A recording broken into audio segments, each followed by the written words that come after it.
that early game.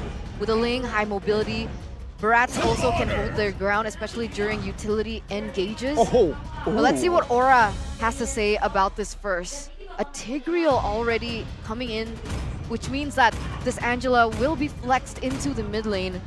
A last pick in, supposedly for Aran, unless Gugun wants to flex this Fredrin. But that's not going to be the case. Aran going to be on the Lapu Lapu. Wow, a lot of aggression from the side of Aura, even though initially we figured they will be the ones that are going to be a bit more passive with the Claude, with the Angela. If they want to try and go for a big fight in the early game, if Yawi lands a massive combo, a massive implosion here, there's a chance that Aura can take over from the early game. That's a big if though, and we're still waiting for the final pick from Alter Ego. It's gonna be the Faramis on top of all this mobility. When it comes to a brawl in the mid game, I feel like Aura has an edge, but Alter Ego, if they can use the sustain effectively, might be a whole different story. So we're definitely waiting on a level 4 power spike coming in from Alter Ego, right? With the Matilda, with the Faramis as well. And that actually might be a problem if Aura are trying to double down on the early game. And again, I'm just not a big fan of Angela in the mid lane, especially without any Natan or something like that, because of the lack of magic damage. I think it's okay for the early stage of the game if you can get that mid game rolling, but in the later stage, it's concerning. Maybe Aura, or say this may be a real life message. They don't need magic to beat Alter Ego. All they want to do is use complete brute force, and they're gonna wrangle this game out of the hands of Alter Ego. No magic required. This ain't a Disney movie. It ain't a Disney movie indeed, because if it was a Disney movie, all of the teams would make it to playoffs.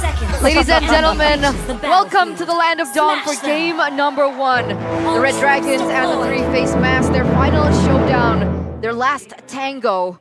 We'll see how it goes and who will be able to lead this series in this first game.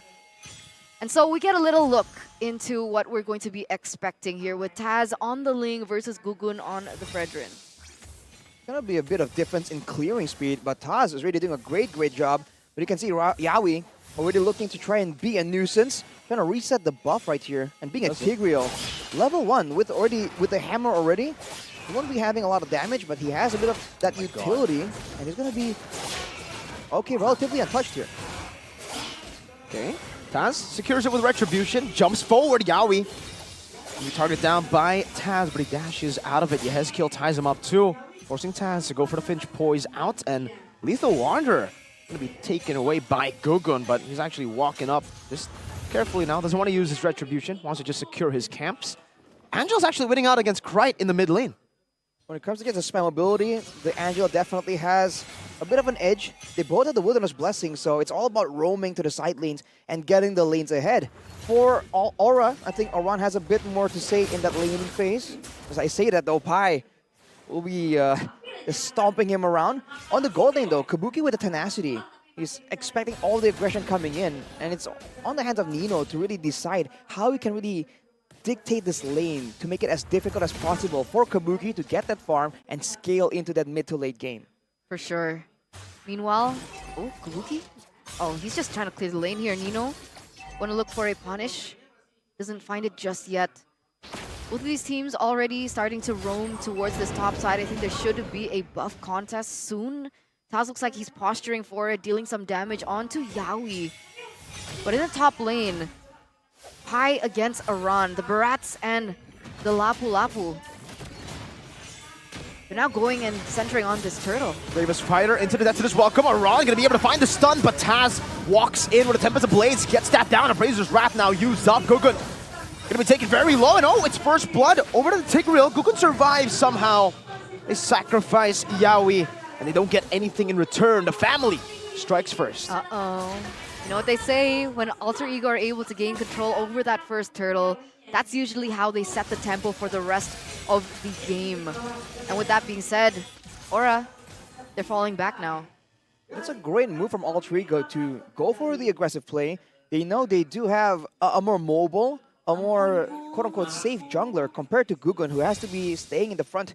They try their best to really match the crowd control and the utility, but against a Matilda and Faramis, that early game is just so difficult to really manage, especially when you're just relying on the Angela as the main sustain tool. It's going to be a bit later when there's a bit more damage. from the side of Aura, especially when Kabuki joins the fights, when he can go for these big combos. Papulu versus the world. In the talent prediction, the only lone wolf for Alter Ego. As usual. It's As always As usual. Papulong. He just wants to go against the wave, man. He doesn't want to like, conform. He's not a surfer, you know? You don't go against the wave. Aran in the 1v1 against Taz. Oh, Whoa. absolutely confident. Aran up against the assassin. And now he actually walks back in lane with super low HP, uses the slash part of the Bravest Fighter, and he gets the farm. Hey, wow. Risky maneuvers from Aran for sure, but look at Taz already using the pressure of his team to really go in and be a lot more aggressive here, clearing lanes, also going to the jungle and stealing away camps from Gugun.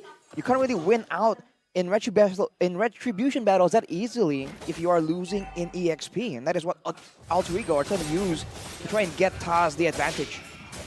He gets a little bit of fooled there too. Yeah, this is a problem, right? Because in Turtle number 1, both of these junglers were actually at the same level. They were both at level 4, but now that Taz is ahead, that's going to be a big problem. He's ahead 2 levels now. What's Aura's plan here? Are they just going to leave it be? Are they going to let the turtle go? But how do they stop the snowball happening if they do that? They have to wait for Kabuki to get a power spike, really channel all their resources to try and get Kabuki ahead. Because again, they do have crowd control, but they don't really have the same kind of damage to burst through both the Matilda and the Paramis.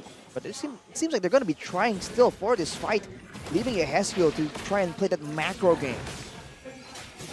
2 levels ahead earlier. Now, oh, Yaoi takes Taz off the wall, goes in, and man, my God. He's got so much space for Gugu to get the retribution. Now, Krite gonna fall in the hands of Aran with a sword. Yaoi targeted down by Taz, who's looking for the assassination onto the roamer. But now Yehezkiel walks up, gets the healing. Taz top of the blaze, knocking 2 up, picking up the blaze as well, and picking up Yaoi. Yehezkiel able to get away with Gugun, posturing in front. Turtle for kill. Well, I guess that's one way to do it, right? If you're losing in the retri battles, if you're losing out on EXP, then, you know, just completely deny that away from Taz, that opportunity. Aura going to be able to pick up that second turtle, but they do have to trade it for a kill. At this point, we are going to take a little sneak peek into the items. How's it looking so far? Berserker Fury completed for Taz, so he's going for more crits. We'll have to see if he adds more attack speed to this, to be having a bit more of a dueling presence, but Kabuki gets jumped on. Almost predicted as well. Kabuki still staying. Blazing Duet going to be used up as another realm pops in. Good with a sandwich maneuver. Trying to stop them. That's an implosion as well. Catching Nino. And that's a full-on initiation from Gugun with the help of the hard guard. Nino going to be gunned down by Kabuki as Gugun finds a double with an Appraiser's Wrath. Krite and Nino down. Beautiful counter engage from Aura. You thought that maybe perhaps Kabuki would have gotten taken off the board, but he understood the limits of this Claude. He was able to go back in, deal some damage, and now... Ooh. Is he really going to go do this? Seems like he should be able to. He has the retribution, pulled back, knocked up, and now Aran takes him out. The brave fighter swings his sword, and the assassin cannot withstand those slashes. Okay, it's going a bit backwards now for Alter Ego. Well, absolutely denied right there. It's a great play from Taz to understand that his buff is being contested, so he goes for the switch, but Aura, they're too slick with it. They can read exactly what Alter Ego are trying to go for, and they counter it. Having the Bravest Fighter means that you don't have the same kind of team fight presence when it comes to frontlining, when it comes to just overall crowd control compared to the Barats. But damage, that is something massive that Aran has at his disposal. Now 2-0, even in the macro game, if he wants it to Pi or all the other squishier members, there's a chance he will go for a massive play, and he has a chance to just burst someone down completely. And now Gugun has kind of catched up in that EXP, right? Level 10 compared to that level 11 that Taz has been able to get, but here we go. Yeah, for this welcome though, you cannot go for the retreat battle when you're inside of the stomach of Detena. Aran with a stun onto Krite now has the swings as well in the mid lane. Kabuki with Blazing Duet, but the Netherrealms cancels that out. Gugun, this place for a bit, is able to sustain with the help of the photo and the healing from Yehezkiel. Turtle and kill for Alter Ego. Nothing back in return for Aura, but they're looking for something with Pi getting taunted and Appraiser's Wrath. But it's not enough to take him down, not even to threaten his life. Interesting dynamic right here in the neutral objective take for both these teams. For Aura, they have the tankier, more flexible, more sustainable jungler, so they can really contest. But for Alter Ego, they have frontline that can serve as the main target. But look at Aran! Still able to get some shielding around. Oh my god, flickers forward as well. Did not pay off. Taz was able to escape, and now they're on the back foot. Kabuki still doing some damage right there. There's a good implosion, catches Nino. Plays into web by Kabuki, chasing him down, not able to catch him just yet as Rossi pops in the guiding wind, but Tai is all but isolated. The Dino taken down. Man, it's so fortunate for Aura that that golden staff hit right before they went in for that team fight, and you can see the damage output coming in from Kabuki. And it was a problem, right? I think Nino tried to out-sustain and out-damage Kabuki, but he couldn't. Had to retreat from that entire situation, and it kind of turned around from there. But Arashi, I have a question. We've seen so many shades of the Ling. Wait a second. Okay. We've seen so many shades of the Ling, but Taz picked up the GDS. Why GDS in this scenario? Getting more movement speed when you pop the ultimate, I feel like the way he's been showing his usage is that he wants to go for, of course, the damage from the Great Dragon Spear, but he also wants to be able to just go with the Tempest of Blades, go for the burst damage, and then immediately be able to just escape with the faster movement speed. He's trying to go for it now. He goes for it, the guiding wind. Oh, circling eagle. Rossi flying to his demise. Gugu now going for the taunt, locks him down. Yahweh with the implosion and the instant collapse from the Dragons. Holy! They get it. They get the wombo combo that we were talking about, that we feared happening down. And that is the result that you get. 4 members taken off the board. Pai, the only dinosaur left to try and go for this contest. I don't think that he should do it. I guess he's just opening up vision and preparing for the rest of the members to pop off, but I think it's going to be too late. Aura with a free Lord from that play by Yawi. Yawi, man. We said Aura were struggling because they did not have the main front line. They can't allow Aran to stay in the front, so Gugun is always open to be hit with the Daytona's welcome, to be crowd controlled for the neutral objective take. But this is how Aura plays it, right? No front line, but they have Yawi just waiting around, waiting to make that big play happen. And despite having the Purifies, Alter Ego were caught completely blindsided there.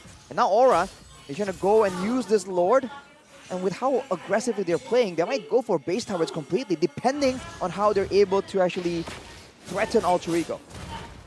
Slowly but surely, just now sieging that base, and it's Yawi with that hammer, actually taking it down up top with the help of the big boy Lord. This Lord is a menace so far. I mean, we saw RQ win with the Lord to take the base. Alter Ego need to deal with this, and so far they're dealing with it by just staying in their base. They need to play it safe, but are they waiting for anything? The longer the game goes, the more damage and extra HP the Faramis can provide with the Netherrealm. And Taz, of course, will have more chances to go for splits, to go for 1v1s and massive outplays. Already with the Endless Battle, it's going to give him a lot more burst potential and a bit of sustainability as well. And a bit of, on the other hand though, Nino on the Brody won't be scaling anywhere as close to Kabuki. So when it comes to a big fight, I don't really think Alter Ego can really expect to match Aura completely, but they can go for small pickoffs. And if that happens, they have a chance to really turn this around and then play that macro game. Aura already with the invades. Again, not allowing that purple buff to go to the hands of Taz, completely denying it away. And at this point, Aura with a 5k gold lead. So what's the plan for Alter Ego? If Nino can't scale to the scale of Kabuki, do they try to look for a pickoff? Is that just the only thing that they can look for here? Pickoffs and macro, definitely not big team fights because they do lose out in the main initiations. But if they can really wait in the base and try and fight this with the base on their backs, technically, Aura doesn't really have good siege. With a Angela as the mid lane, with Kabuki being shorter range, they don't really chunk down turrets that fast either. They can wait there and then maybe find an opportunity to try and get some good burst damage and then re-engage later when Aura gets lower. Because if you look at the items, Nino is already on the Malefic Roar, so he has a good deal of penetration, but he's forced to immediately go for that Wind of Nature, considering the fact that Aran on the Lapu Lapu is just so tanky and still doing a lot of damage right here. So that's the problem. There's a lot of tools that Aura have, like the Bravest Fighter and the Implosion, and all three are always caught off guard because they're looking for one, but they're getting hit by the other. Take a look at the items though earlier. Alter Ego, they don't have any tanky members, right? Technically just the Barats, but he's also severely under-leveled and just below. So Kabuki actually is opting to go for the Windtalker instead of the Melphic Roar as his final item. To just go for more movement speed and shred towards these damage dealers, these squishy members. Taz picks up the purple, but yeah, that's why we said in the draft, that's the Ling, right? You need to go for the selfish maneuvers, and now you can't contest for the Lord. I don't think they can contest either, but Eterna, what's up with you, huh? What's up with you? What's up with you? What's up with me? Why is it when you're casting, Aura always win, huh? It's and a when coincidence. when you're not here, they play like a different team. Look, we don't even know if they're gonna win yet, okay? It's a best of 3. Okay, this is just the first game, and you know, Maybe if you leave, they might throw. things happen. Because a lack of what is faith this? we're What is hearing, this Eterna? coincidence, huh? It happens don't once, know. okay, coincidental. It happens 4 times, okay. This is the 8th time now. Hello? Maybe we'll talk about it after the game. Oh, maybe that's why Yaoi has a boost whenever you're here. Taz gets out, but he uses the Tempest Ablaze, and that's his welcome now. Gonna get 2, but Aura, they've baited so many of those resources. Eterna, what have you done? I don't know. Eterna being put on the spot right here, and so is Alter Ego with the Lord coming through. Boom, that's a charge. Boom, that's Yaoi with a shove back, but Rasi gets out with the guiding wind. Gokun in the midst, the Praiser's Wrath. Oh, it actually connects onto Nino. Taking him to half HP. Oh. No Desert's welcome. Rasi's gonna be shot down from the skies. And now the Dino Aran! With the bravest fighter, Nino popping the Wind of Nature. Kabuki diving deep with a Purify, surviving and going back to the Battle Mirror image. Will finally die, but Taz can only but run away. Aran gets the hard guard. The base gets imploded by Yaoi. And Aura take game 1. The Red Dragons lead the series here in this best of 3. At the final moment, was that a triple kill? Whose triple kill was that? There were triple kills all across the board. I mean, earlier